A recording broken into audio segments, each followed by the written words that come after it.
इस कहानी की शुरुआत में समंदर के बीचों बीच हमें एक शिप को दिखाया जाता है जिसका नाम होता है क्वीन मैरी।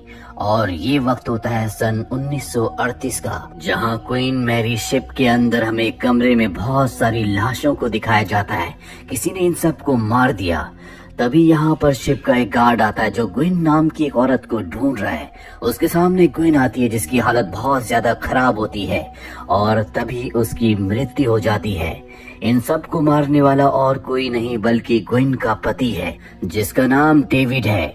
डेविड को पकड़कर एक कमरे में बंद कर दिया जाता है, लेकिन वहाँ पर डेविड की बेटी आती है जो उसे आजाद कर देती है।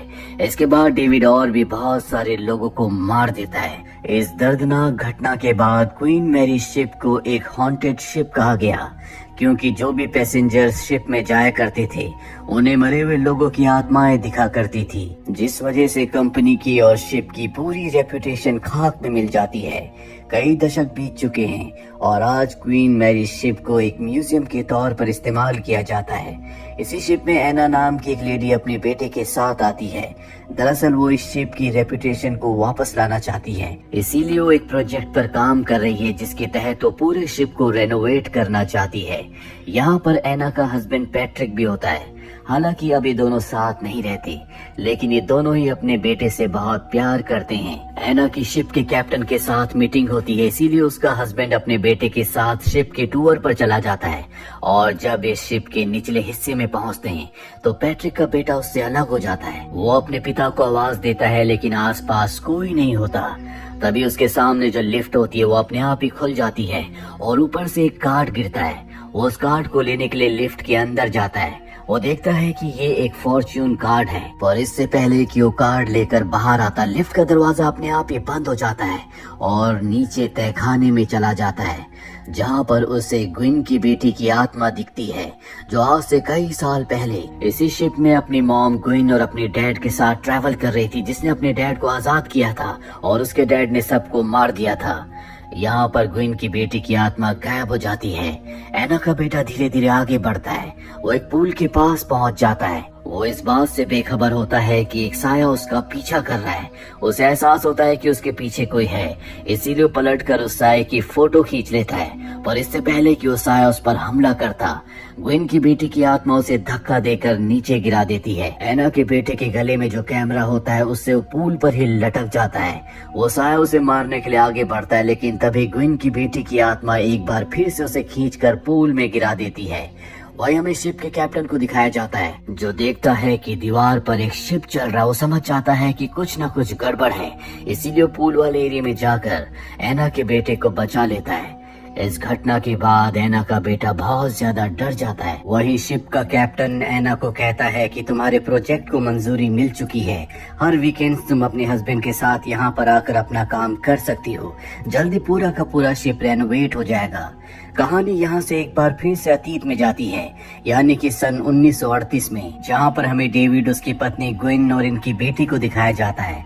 डेविड ने अपने चेहरे पर मास्क पहना होता है क्योंकि पहले वो एक आर्मी ऑफिसर था और जंग के दौरान उसका पूरा चेहरा खराब हो गया था। डेविड और उसके परिवार को फर्स्ट क्लास में आने नहीं दिया जाता क्योंकि इन्हें यहाँ पर आने की इजाजत नहीं है। तभी डेविड को पता चलता है कि फर्स्ट क्लास में कपल डिनर करने आने वाला था, लेकिन अब वो नहीं आ रहा। डेविड उनके नाम से फर्स्ट क्लास में एंट्री कर लेता है और अपने परिवार के साथ डाइनिंग टेबल पर बैठ जाता है। यहाँ पर हमें पता चलता है कि डेविड की पत्नी फॉर्च्यून कार्ड देखकर लोगों का भविष्य बताती है।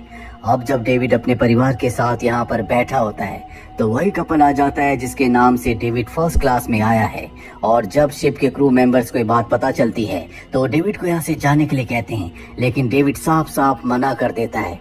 क्रू मेंबर उसके साथ जबरदस्ती करता है, जिस वजह से उसका मास्क उतर जाता है और उसका चेहरा सबको दिख जाता है। उसका चेहरा देखकर सब के सब डर जाते हैं।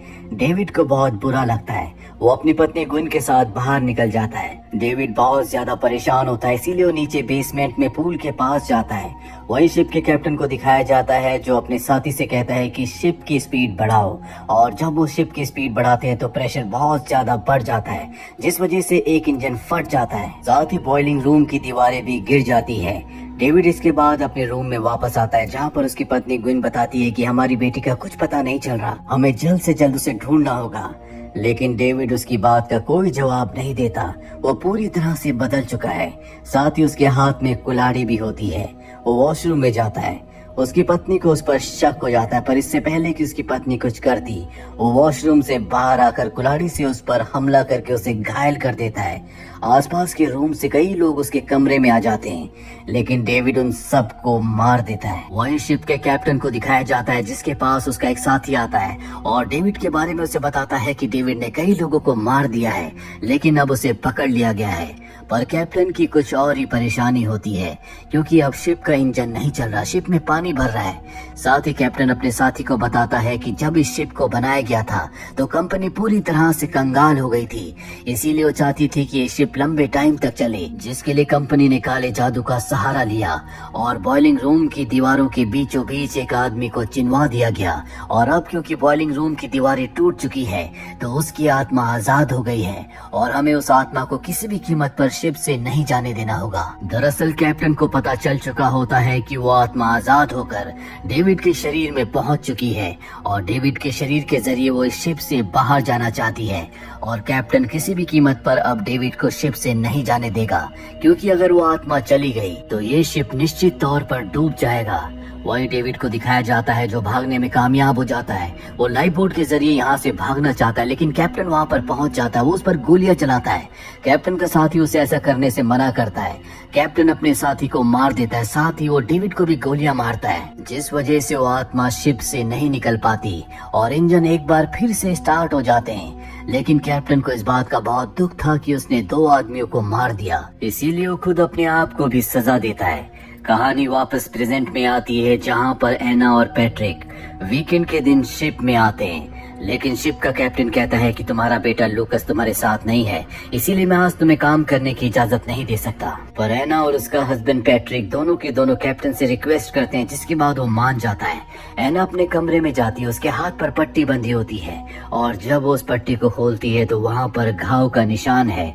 दरअसल जब वो अपने बेटे के साथ घर गई थी तो वो पूरी तरह से बदल चुका था और एक दिन एना देखती है कि उसका बेटा ल्यूकस खिड़की से बाहर रेलिंग पर खड़ा है। वो उसे अंदर आने के लिए कहती है, पर वो कहता है कि मैं उस शिप में दोबारा नहीं जाऊंगा, वहाँ पर बहुत ही डरावनी आत्माएं हैं जिनसे मुझे डर लगता है। एना अपने बेटे को समझाती हुई धीरे धीरे खिड़की की तरफ बढ़ती है और जैसे ही वो खिड़की से हाथ बाहर निकालती है, खिड़की अपने आप ही बंद हो जाती है, जिससे उसका हाथ जख्मी हो जाता है।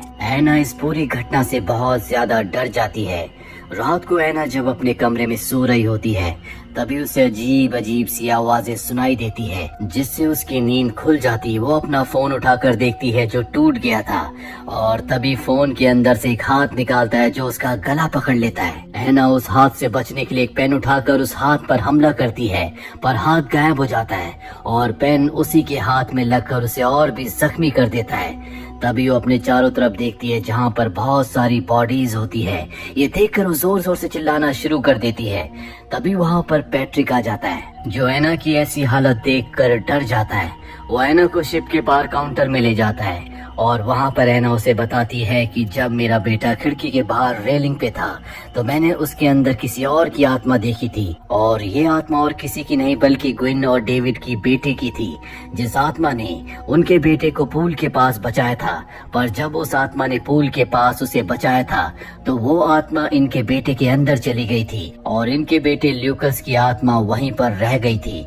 यानी कि अब भी इनके बेटे की आत्मा इसी शिप में है और ये अपने बेटे की आत्मा को ढूंढने के लिए यहाँ पर आए हैं। वहीं शिप के कैप्टन को दिखाया जाता है जो इन पर नजर रख रहा होता है और उसे इन दोनों पर शक हो जाता है, इसीलिए वो अपनी रिवॉल्वर निकालता और उस तरफ बढ़ चलता है जहाँ पर ये दोनों जा रहे होते हैं। ये दोनों के दोनों नीचे बेसमेंट में जाते हैं जहाँ पर पूल है। वहाँ पर इन्हें कैमरा मिलता है। ये इन्हीं के बेटे का कैमरा है जिससे उसने उस साए की फोटो खींची थी। ये उसके रोल को निकाल लेते हैं क्योंकि इन्हें पता है कि इसमें कुछ न कुछ जरूरी फोटोज हैं। साथ ही पैट्रिक इस पूरी जगह को स्कैन करना शुरू कर देता है और जब वो इस शिप को स्कैन करता है तो उसे नीचे एक चेम्बर मिलता है जिसके अंदर उस आदमी को दफनाया गया था। उस चेम्बर को देखकर पैट्रिक समझ जाता है कि यहाँ पर किसी को मारा गया था, यानी कि काले जादू का एक हिस्सा है। और अब यहाँ पर जो पूल होता है उसके अंदर ऐना को खून दिखाई देना शुरू हो जाता है। तभी वो अपने बेटे की आत्मा को भी देखती है, पर इससे पहले कि ये अपने बेटे की आत्मा की तरफ बढ़ते, यहाँ पर शिप का कैप्टन आ जाता है जो इन दोनों को रोक लेता है। दरअसल शिप के कैप्टन को शिप के बारे में सब कुछ पता होता है। उसे ये भी पता होता है कि इनके बेटे के अंदर ग्विन और डेविड की बेटी की आत्मा चली गई थी और इसीलिए उसने इन दोनों को यहाँ पर बुलाया था ताकि अपने बेटे के साथ यहाँ पर आए और वो एक बार फिर से ग्विन और डेविड की बेटी की आत्मा को शिप में कैद कर ले। लेकिन ये अपने बेटे को यहाँ पर नहीं लाए। कैप्टन कहता है कि अगर तुम अपने बेटे को यहाँ पर ले आओ तो उसके अंदर जो आत्मा है, मैं उस आत्मा को शिप में एक बार फिर से कैद कर दूंगा और तुम्हारे बेटे की आत्मा को तुम्हें वापस लौटा दूंगा। पर पैट्रिक साफ साफ मना कर देता है और उसे वो कैमरा रोल दिखाता है जिससे उसके बेटे ने फोटो खींची थी। वो कैप्टन से कहता है कि इस फोटो को मैं पूरी दुनिया को दिखाऊंगा और शिप की सच्चाई को सबके सामने उजागर कर दूंगा। इस बात से कैप्टन को गुस्सा आता है, वो उस पर गोलियां चलाता है, लेकिन किसी तरह से वो बचकर वहाँ से निकल जाता है। वहीं दूसरी तरफ ऐना जो अपने बेटे की आत्मा को ढूंढ रही होती है, उसके सामने ग्विन, डेविड और उसके बेटे की आत्मा आती है। ल्यूकस अपनी मॉम से कहता है कि मैं चाहता हूँ कि तुम भी हमारे साथ इसी शिप में रहो, पर ऐना साफ साफ मना कर देती है। दरअसल अगर किसी भी आत्मा को इस शिप से बाहर निकलना है तो उसे एक शरीर की जरूरत है जिसके अंदर प्रवेश करके वो शिप से बाहर निकल सकती है। अगली सुबह हमें दिखाया जाता है कि ऐना और पैट्रिक दोनों बहुत खुश हैं। दरअसल इन दोनों ने ग्विन और डेविड की आत्मा के साथ सौदा कर लिया था, जिसके मुताबिक इन दोनों के अंदर अब ग्विन और डेविड की आत्मा है और इन दोनों की आत्मा इन्हीं के बेटे ल्यूकस के साथ है। शिप से बाहर निकलने से पहले कैमरा रोल को डस्टबिन में फेंक देते हैं, पर जैसे ही ये शिप से बाहर निकलते हैं पुलिस वाले इन्हें पकड़ लेते हैं क्योंकि इनके ऊपर इन्हीं के बेटे के कत्ल का इल्जाम होता है। दरअसल जब इनका बेटा ल्यूकस खिड़की के बाहर लटका हुआ था तो उस वक्त ऐना को पता चल चुका था कि उसके बेटे के शरीर में किसी और की आत्मा है, यानी कि वो उनका बेटा नहीं है। और ठीक उसी वक्त ल्यूकस का पैर स्लिप हो जाता है, वो अपने बेटे को नहीं बचाती, जिस वजह से ल्यूकस ऊपर से गिर जाता, उसकी मृत्यु हो जाती है। और ये सब इनके नेबर ने देख लिया था जिन्होंने पुलिस को सब कुछ बता दिया है, इसीलिए पुलिस ने इन्हीं के बेटे के कत्ल के इल्जाम में इन दोनों को गिरफ्तार कर लिया। साथ ही शिप की सच्चाई कभी किसी को पता नहीं चलती। लोग उसी तरह से वहाँ पर म्यूजियम देखने आते रहते हैं जैसे पहले आया करते थे, लेकिन किसी को नहीं पता कि यहाँ पर ऐना, पैट्रिक और ल्यूकस, इन तीनों की आत्मा आज भी एक साथ है। इसी के साथ ये फिल्म, ये कहानी यहीं पर खत्म हो जाती है। उम्मीद करते हैं कि ये कहानी आपको पसंद आई होगी।